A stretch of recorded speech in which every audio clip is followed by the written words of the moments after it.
تو ایک تو یہ کیا گیا ہے کہ گنڈاپور صاحب اپنے اس اقدام پہ صحافیوں کے خلاف جو انہوں نے زبان استعمال کی اس پہ معافی مانگیں. خان صاحب کو وضاحت کا موقع دیا گیا ہے کہ جو انہوں نے کہا کہ وہ علی امین گنڈاپور کے اسٹیٹمنٹ کے ساتھ ٹھہرے ہیں, اور صحافیوں نے جب علی امین گنڈاپور کے اسٹیٹمنٹ کے حوالے سے خان صاحب سے سوال کیا اور جواب مانگا تو خان صاحب نے جواب نہیں دیا. تو خان صاحب کے حوالے سے صحافیوں نے یہ کہا ہے کہ عمران خان صاحب اپنی پوزیشن کو کلیئر کریں, اپنی پوزیشن کو واضح کریں کہ صحافیوں سے متعلق جو علی امین گنڈاپور نے نازیبا الفاظ استعمال کیے, بلو دی بیلٹ الفاظ استعمال کیے, گھٹیا الزامات لگائے, اس پہ خان صاحب کی پوزیشن کیا ہے. اور ساتھ میں کہا گیا کہ اگر 24 گھنٹوں میں یہ نہیں ہوتا اس ڈیڈ لائن میں تو تحریک انصاف کا بائیکاٹ کیا جائے گا. جو ان کی پریس کانفرنس ہوتی ہے, جو خان صاحب وہاں پہ اڈیالہ جیل میں صحافیوں کے ساتھ غیر رسمی گفتگو کی جاتی ہے, تو متفقہ طور پہ پھر ان کا بائیکاٹ کیا جائے گا, ان کی پریس ٹاک کا بائیکاٹ کیا جائے گا, ان کے بیانات کا, ان کی خبروں کا بائیکاٹ کیا جائے گا. اور باقی جو قانونی آپشنز ہیں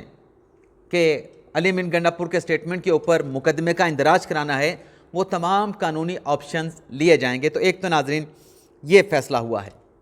اس کے علاوہ ناظرین جو ملاقات والی خبر ہے, ملاقات والی خبر پہ آنے سے پہلے ناظرین ایک درخواست سپریم کورٹ میں دائر ہوئی ہے. ایک خاتون ہے اقرا مبارک, جو کہتی ہیں کہ وہ پاکستان تحریک انصاف کی ووٹر ہیں, اور یہ درخواست لے کے آئی ہیں جو مخصوص نشستوں کا مقدمہ ہے اس میں انہوں نے پارٹی بننے کی درخواست دی ہے. اقرا مبارک نے, جو پی ٹی آئی کی ووٹر ہونے کی دعوے دار ہیں, وہ یہ کہتی ہیں کہ جو بلے کا نشان پاکستان تحریک انصاف کا تھا جو 13 جنوری کے فیصلے میں واپس لے لیا گیا, اس سے پہلے بھی کئی مثالیں موجود ہیں کہ پاکستان تحریک انصاف کا سمبل واپس لیا گیا. بیٹ کے علاوہ تحریک انصاف نے لیمپ کے الیکشن پہ, چراغ کے الیکشن پہ الیکشن لڑے ہیں. یہ سمبل الیکشن کمیشن سے لیا ہے. اور پھر آگے چل کے کہتے ہیں کہ یہ جو لوگ پی ٹی آئی کے سپورٹ کے ساتھ جیتے تھے, انہوں نے تو فلور کراسنگ کی ہے, یہ سنی اتحاد کونسل میں شامل ہو گئے. فلور کراسنگ کرنے پہ یہ تو ڈسکوالیفائی ہو سکتے ہیں 5 سال 10 سال کے لیے.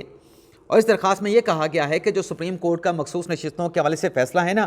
کہ 39 پی ٹی آئی کے ڈکلیئر کیے گئے ہیں, وہ تو فلور کراس کر چکے ہیں, وہ تو سنی اتحاد کونسل میں جا چکے ہیں, اور باقی جو آزاد ڈکلیئر کیے ہیں ان کو آزاد ڈکلیئر کرنے کے حوالے سے یا پی ٹی آئی میں شمولیت کے حوالے سے جو ایفیڈیوٹ کی جو ایکسیپٹنس کرنی ہے وہ چیئرمین پی ٹی آئی نے کرنی ہے. لیکن پاکستان تحریک انصاف کا تو کوئی چیئرمین ہے ہی نہیں, انٹرا پارٹی الیکشن نہیں ہوا. تو اقرا مبارک یہ کہتی ہیں کہ یہ مخصوص نشستوں کی فہرست بیرسٹر گول علی خان الیکشن کمیشن میں نہیں دے سکتے, وہ ناقابل قبول ہے. سپریم کورٹ سے اقرا مبارک یہ چاہ رہی ہیں کہ چونکہ پاکستان تحریک انصاف کا بنیادی انفراسٹرکچر موجود نہیں ہے اور یہ مخصوص نشستیں چاہتے ہیں, تو لہٰذا مجھے سپریم کورٹ عارضی پاکستان تحریک انصاف کے چیئرمین کے طور پہ اجازت دیں. میں خود الیکشن نہیں لڑوں گی, لیکن پاکستان تحریک انصاف کا انٹرا پارٹی الیکشن کراؤں گی, اور یہ الیکشن صاف شفاف ہوگا. اب دیکھتے ہیں کہ یہ پارٹی بننے کی درخواست اقرا مبارک نے دی ہے, اس پر فردر سپریم کورٹ میں کیا ہوتا ہے. اب تو جب مخصوص نشستوں کا مقدمہ لگے گا تبھی یہ درخواست ٹیک اپ ہوگی, اس سے پہلے تو نہیں ہو سکتی, کیونکہ مخصوص نشستوں کے کیس میں انہوں نے پارٹی بننے کی درخواست دی ہے. اس کے علاوہ ناظرین ثاقب نثار صاحب نے جو فیصلہ دیا محمد ڈیم اور دیا میر بھاشا ڈیم کی تعمیر کے حوالے سے, جولائی 2018 میں یہ فیصلہ دیا, اور پھر جنوری 2019 میں اس معاملے پہ ڈیموں کی کنسٹرکشن کی مانیٹرنگ کے لیے یا اپنے فیصلے پر عمل درآمد کے لیے ایک امپلیمنٹیشن بینچ بھی تشکیل دیا گیا. آج اس کیس کی سماعت ہوئی ہے ڈیم فنڈز کے حوالے سے. اس میں ناظرین نوٹس کیا گیا ہے چیف جسٹس قاضی فائزہ کی سربراہی میں 4 رکنی بینچ تھا. ایک تو اس میں ایک درخواست آئی ہے وابڈا کے متعلقہ لوگوں کے سگنیچر کے ساتھ وفاقی حکومت کی طرف سے کہ یہ جو آپ نے اربوں روپے ڈیم فنڈ کے نام پہ اکٹھے کیے ہیں یہ وابڈا کو دیے جائیں. جو ڈیم تعمیر ہو رہے ہیں, محمد ڈیم ہے, دیا میر بھاشا ڈیم ہے, یہ اس پہ خرچ ہونے چاہیے. سپریم کورٹ آئین کے مطابق یہ پیسے اپنے پاس رکھ نہیں سکتے. قاضی فیصل صاحب نے وابڈا کے وکیل سعد رسول صاحب سے پوچھا, جو کہ دنیا نیوز پہ اپنا پروگرام بھی کرتے ہیں, کہ جب آپ پہلے یہ آرڈر ہوا تھا کہ یہ پیسے سپریم کورٹ کی نگرانی میں رہیں گے, سپریم کورٹ کی کسٹڈی میں رہیں گے, تب آپ نے یہ اعتراض ثاقب نثار صاحب کے بینچ کے سامنے کیوں نہیں اٹھایا تھا؟ تو سعد رسول صاحب نے کہا کہ یہ پیسے سپریم کورٹ آئین کے مطابق نہیں رکھ سکتے, لیکن کیا کریں, سپریم کورٹ نے فیصلہ دیا, ہمارے اعتراض اٹھانے نہ اٹھانے سے کیا فرق پڑتا تھا. تو اس پہ عدالت نے کنسنٹ لے لی ہے وابڈا کے وکیل سعد رسول سے کہ یہ پیسے اگر وابڈا کے اکاؤنٹ میں ڈالے جائیں, وابڈا کے فنڈ میں ڈالے جائیں اور ڈیم کی تعمیر پہ خرچ ہوں, تو یہ پیسے کسی اور مد میں نہ جائیں, یہ وابڈا کو ملنے چاہیے. ایک تو اس میں نوٹس کر دیا. لیکن یہ جو فیصلہ ہوا ڈیم کی تعمیر کے حوالے سے، اس پر یہ کیا ہے کہ ثاقب نثار صاحب کے دور میں جو اٹارنی جنرل اس کیس میں پیش ہوتے رہے، ایک تو خالد جاوید خان صاحب ہیں، ان کو نوٹس کر دیا ہے، دوسرا انور منصور صاحب ہیں، ان کو نوٹس کر دیا ہے عدالت کی طرف سے کہ آئیں اس کیس کے پس منظر کے حوالے سے جو چیزیں کچھ آرڈر میں ایسے لکھی گئی ہیں کہ زبانی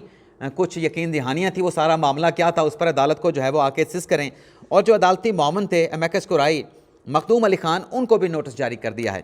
لیکن دوران سماعت قاضی فائزہ نے یہ رمارک دی کہ سپریم کورٹ کیسے ڈیمز کی تعمیر کی نگرانی کر سکتی ہے۔ قاضی فائزہ صاحب نے کہا کہ اگر یہ جو منتھلی پروگریس رپورٹ یا سہ ماہی پروگریس رپورٹ دیا میر بادشاہ اور محمد ڈیم کی تعمیر کے حوالے سے سپریم کورٹ میں جمع ہوتی ہے، کوئی خرد برد ہو جائے ڈیموں کی تعمیر میں، اس کے مالی معاملات میں، یا ڈیم میں کوئی فالٹ آ جائے، اس کی تعمیر میں کوئی فالٹ آ جائے، تو کیا سپریم کورٹ اس کی ذمہ دار ہوگی؟ کیا سپریم کورٹ کو ذمہ دار ٹھہرایا جائے گا؟ قاضی فائزہ نے کہا کہ جب ایک مرتبہ فیصلہ سپریم کورٹ نے دے دیا، پھر حکومت جانے، ڈیم کی تعمیر کرنے والا محکمہ وابڈہ جانے، ہمارا اس کے ساتھ کیا تعلق ہے؟ آئین تو عمل درآمد کا سپریم کورٹ کو اختیار ہی نہیں دیتا۔ تو اس پہ اب یہ ہوا ہے کہ 3 ہفتوں تک اس کیس کی سماعت کو ملتوی کیا گیا ہے، سابق اٹارنی جنرل کو نوٹس کر دیا گیا ہے، عدالتی معاون مخدوم علی خان کو نوٹس کر دیا گیا، اور ساتھ میں جسٹس عرفان صادق خان نے یہ اعتراض اٹھایا کہ یہ 4 رکنی بینچ ہے، اس سے پہلے اس کیس کی سماعت 5 رکنی بینچ کرتا تھا۔ تو قاضی فیصل صاحب نے کہا کہ پہلے یہ بینچ 4 رکنی بینچ جو ہے وہ کمیٹی نے تشکیل دیا ہے، اگر ضرورت پڑی، ہم نے کوئی ریویو تو کرنا نہیں، ضرورت پڑی تو 5 رکنی بینچ بھی اس کیس کی سماعت کے لیے تشکیل دیا جا سکتا ہے۔ اب آ جاتے ہیں ناظرین، پارلیمنٹ سے کچھ اہم خبریں ہوئی ہیں، بڑی بیٹھک والی خبر پر بھی آتے ہیں، لیکن پارلیمنٹ میں بھی آج بڑی اہم ڈیولپمنٹس ہوئی ہیں۔ ایک تو ناظرین، speaker national assembly Ayaz Sadiq صاحب نے جو پی ٹی آئی کے ارکان کی پارلیمنٹ سے گرفتاریوں کا معاملہ ہے، اس پہ یہ ہوا ہے کہ سارجنٹ ایٹ آرمز سمیت 5 سیکیورٹی اہلکاروں کو، پارلیمنٹ کے سیکیورٹی اہلکاروں کو 4 ماہ کے لیے سسپینڈ کر دیا ہے، اور اس سارے معاملے کی انکوائری کے لیے ایک fact finding committee additional secretary کی سربراہی میں تشکیل دے دی ہے کہ وہ اپنی رپورٹ اس حوالے سے پیش کریں۔ لیکن آج ایاز صادق صاحب کچھ اور بھی بدلے دکھائی دیے۔ بظاہر ایسا لگتا ہے کہ جو پی ٹی آئی کے ارکان کی گرفتاریاں ہوئی ہیں اس پر وہ معاملے کی تہہ میں جانا چاہتے ہیں، حالانکہ میرا اس میں موقف یہ ہے کہ وہ جو پارلیمنٹ کے بنے ہوئے قانون کا احترام نہیں کر رہے تھے، اس کی وائلیشن کر کے پارلیمنٹ کی پناہ لے رہے تھے، تو وہ تو قانون سے بھاگے ہوئے تھے، تو کیا ایسے لوگوں کو پارلیمنٹ پناہ دے سکتی ہے؟ لیکن یہ میری رائے ہے، یہ کوئی صحیفہ نہیں ہے۔ تو ایاز صادق صاحب نے جب یہ اپنے ایکشنز کے بارے میں بتایا، ان کے ایکشنز کے حوالے سے رپورٹ سامنے آئی، تو آج اسپیکر ایاز صادق صاحب نے جب وہ چیئر کر رہے تھے قومی اسمبلی کے اجلاس تو ان کی جانب سے میثاق پارلیمنٹ کی تجویز دی گئی، جس میں اسپیکر ایاز صادق نے کہا کہ چلیں، ہماری قیادت تو چاہے یا نہ چاہے اکٹھے نہیں بیٹھ سکتے، مذاکرات کے ٹیبل پہ نہیں آ سکتے، لیکن ہم جو اس ایوان کے ارکان ہیں، جو ممبرز ہیں، کیا وہ پارلیمنٹ کی حد تک میثاق پارلیمنٹ نہیں کر سکتے کہ مل جل کے اس ایوان کو چلایا جائے؟ ایاز صادق صاحب نے کہا کہ جو واقعہ پیش آیا ارکان کی گرفتاری کا، میں اس کی تہہ تک جاؤں گا، اور پھر انہیں شکوہ بھی کیا تحریک انصاف کے ارکان سے کہ آپ کے دور میں جو لوگ گرفتار ہوتے تھے، سعد رفیق گرفتار ہوئے اور لوگ گرفتار ہوئے، پروڈکشن آرڈر نہیں جاری ہوتے تھے، پروڈکشن آرڈر کہنے کے باوجود جاری نہیں ہوتے تھے، اور ٹریجری بینچ سے کہا جاتا تھا اسپیکر سے کہ یہ آپ نے پروڈکشن آرڈر ان کے جاری نہیں کرنے۔ ایاز صادق صاحب نے کہا کہ میں ایسا نہیں کروں گا کہ میں پروڈکشن آرڈر، جو لوگ گرفتار ہیں ان کے پروڈکشن آرڈر جاری نہ کروں، لیکن میں نے کمیٹی بھی تشکیل دی ہے اس معاملے کی انکوائری کے لیے، لیکن ہمیں پارلیمنٹ کے معاملات کو آگے بڑھانے کے لیے بھی کمیٹی تشکیل دینی چاہیے تاکہ ساتھ مل کے اس ایوان کو آگے بڑھایا جا سکے۔ اگر ناظرین یہ چیز ہو جاتی ہے تو اس سے بہتری کا راستہ یہ نکلے گا کہ اگر میثاق پارلیمنٹ ہو جاتا ہے تو پھر اس طریقے سے جو سیاسی جماعتیں ہیں، حکومت میں بیٹھی ہیں، پارلیمنٹ میں بیٹھی ہیں، اپنا اپوزیشن میں بیٹھی ہیں، ان میں پھر مذاکرات کا راستہ بھی نکل آئے گا، چاہے جو مرضی کر لیں۔ موجودہ حالات میں مذاکرات ہی بہتر آپشن ہے، باقی لڑائی کسی نے کرنی ہے، کسی ادارے پہ کسی نے جو ہے وہ سنگ باری کرنی ہے کہ فلاں نے ایسا کیوں کیا، ہمیں دبا دیا گیا، یہ ہو گیا، فلاں ہو گیا۔ مذاکرات کی ٹیبل پہ بیٹھ کے ہی ہمیشہ اپنے معاملات کو حل کیا جا سکتا ہے، معاملات حل ہو سکتے ہیں۔ لیکن ناظرین، جہاں تک بات ہے آئینی ترمیم کے حوالے سے، اب بھی یہ سوال ہو رہا ہے، ویسے بلاول بھٹو زرداری صاحب نے بڑی اہم تقریر کی، اس کے بھی چند میں جملے آپ کے ساتھ پڑھ دیتا ہوں کہ بلاول بھٹو زرداری صاحب نے کیا کہا. ناظرین بڑی امپورٹنٹ تھی ان کی تقریر بھی, جس میں بلاول بھٹو زرداری صاحب نے کہا, یہ ناظرین میں صرف آخری 2 پیراگراف پڑھوں گا, کہ بانی پی ٹی آئی نے ماحول خراب کر دیا تھا, آپ بھی یعنی اگر اسپیکر بھی یہی کریں گے اور باقی ایوان کے ارکان بھی وہی کریں گے تو جو پی ٹی آئی نے کیا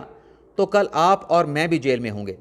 بانی پی ٹی آئی سے کوئی ذاتی مخالفت نہیں, یہ بلاول بھٹو زرداری نے کہا. اس بات سے فرق نہیں پڑتا کہ کس نے میرے باپ یا میری ماں کو جیل میں ڈالا تھا, آپ کا لیڈر کچھ عرصے کے لیے جیل میں ہے, کوئی فرق نہیں پڑتا, ان کا کیس میرٹ پہ لڑیں. یہ بلاول بھٹو زرداری نے پاکستان تحریک انصاف والوں سے کہا کہ میرٹ پہ ان کا کیس لڑیں. مساق معیشت کے اگلے ہی دن سازشیں شروع ہو گئیں, افتخار چودھری کے ذریعے سازشیں کی گئیں. بلاول نے کہا کہ ایک سینئر سیاستدان نے استعفیٰ دیا تو بہت افسوس ہوا, مینگل صاحب کے فیصلے کا احترام ہے مگر مایوسی ہوئی, مینگل صاحب کو ایوان میں ہونا چاہیے تھا, پی ٹی آئی ارکان آئیں, کمیٹیاں نہ چھوڑیں. اب تو یہ ہاتھ ملانے کو بھی پی ٹی آئی والے تیار نہیں. اگر ایسے ہی چلنا ہے تو ٹھیک ہے, اسپیکر سے درخواست ہے کہ پہلے ایوان کو فعال کریں, پھر ملک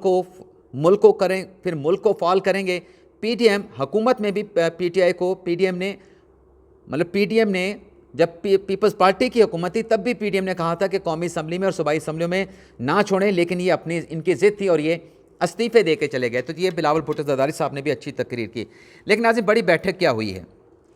بڑی بیٹھک ناظرین یہ ہوئی ہے کہ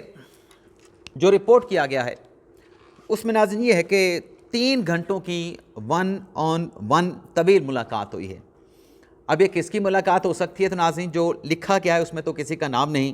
جو رپورٹ کیا گیا اس میں کسی کا نام نہیں, لیکن جو ہم نکال سکتے ہیں وہ یہ ہے کہ وزیر اعظم ہاؤس میں یہ ملاقات ہوئی ہے اور اسلام آباد سے باہر پنڈی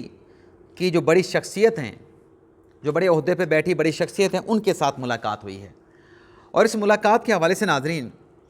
یہ سامنے آ رہا ہے کہ ریاست کی جو ریٹ چیلنج کرنے والے ہیں, اب ریاست کی ریٹ کو کون چیلنج کر رہے ہیں؟ تو کہا گیا ہے کہ جو ریٹ چیلنج کرنے والے ہیں ان کے ساتھ 0 ٹالرنس پالیسی کو اختیار کیا جائے گا, کسی قسم کی رعایت, کسی قسم کی کنسیشن نہیں دی جائے گی.